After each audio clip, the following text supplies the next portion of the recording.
Section 7.1, Oblique Triangles and the Law of Sines. The first directions say find A. So this is A here, and we need to find this. So eventually we're going to use the law of sines that we see over here. But before we get into that, we have to figure out some information because we need at least 3 pieces of information. So I need at least 2 angles and a side, or I could use 2 sides and an angle in any way, shape, or form that would help us for either this equation equaling this, or this equaling this, or these two equaling each other. So there's various ways to look at how this can be set up to use the law of sines. So first things first, we need to know what this angle is here. Okay, and you'll see why in a minute, why that's necessary to know that angle. Okay, so the way to find that is I do know the sum of the angles of a triangle have to equal 180 degrees. So I'm going to use that first. So 75 plus 60 equals, and that's 135 degrees, and that's just 2 of the angles. So to find the third angle, I can just take that 180 degrees and minus the 135 degrees, and that would give us 45 degrees. So 45 degrees is actually this angle here. And now you're going to see why I actually needed that angle. Now we're going to use the law of sines to figure out what side A is. Okay, so how this works is, now I actually know angle C and side C. Now, I don't know if you know this or not, but notice what's happening here.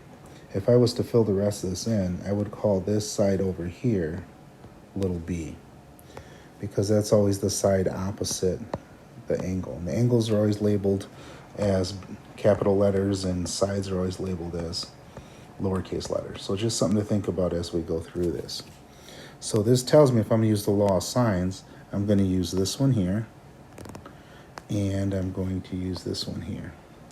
So in essence, this is a triple equality. So I can say, hey, sine of A over A equals sine of B over B, or I can say sine of A over A equals sine of C over C. So I can take this in any way I choose. So what I'm going to write here then is, because I'm going to use this one here, and remember this last one here.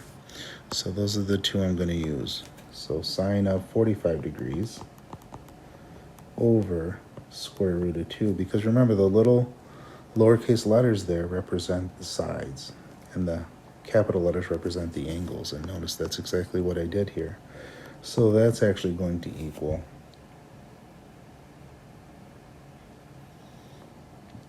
angle A. I know angle A. Angle A is here, and that's 60 degrees, and that's going to be what this is here. Okay, so that's going to be the sine of 60 degrees over A, because A I don't know. Now again, I hate to tell you how to solve this because it annoys me to say this, but it's like you're doing this cross multiplication. Okay, so really what I have here is A times the sine of 45 degrees equals, and square root of 2 here times the sine of 60 degrees. Now this just comes back to those special triangles, doesn't it? Because now think of this, I have to draw my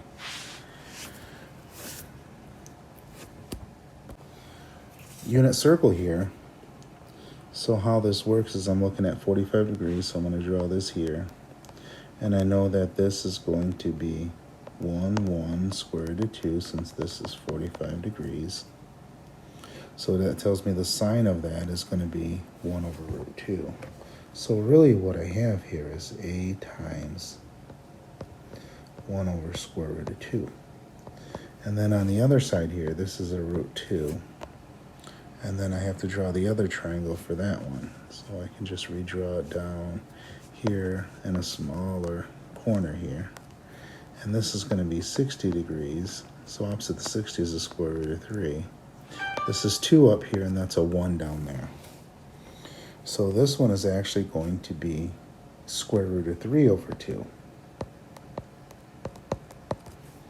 So that's what we end up with.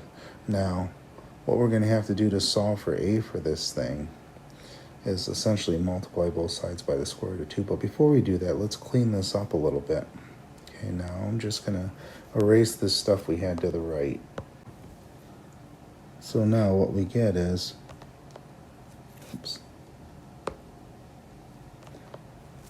a times 1 over square root of 2 equals square root of 6 over 2. And then I multiply both sides by square root of 2. Square root of 2. And this is actually going to result in then a, because these are going to cancel out, a equals square root of 12 over 2. Now the square root of 12 can be simplified because square root of 12 is actually equal to square root of 4 times square root of 3 over 2. And square root of 4 is a perfect square. So that simply reduces to a equals 2 square root of 3 over 2, which actually results in square root of 3 as our final answer. Now hopefully you can see why I actually had to use the 45 degrees there, because I needed an angle and a side opposite the angle for at least one of the two pieces I used. So that's why I needed the 45 degrees up top. So then I can use that in a 60 degrees in the A.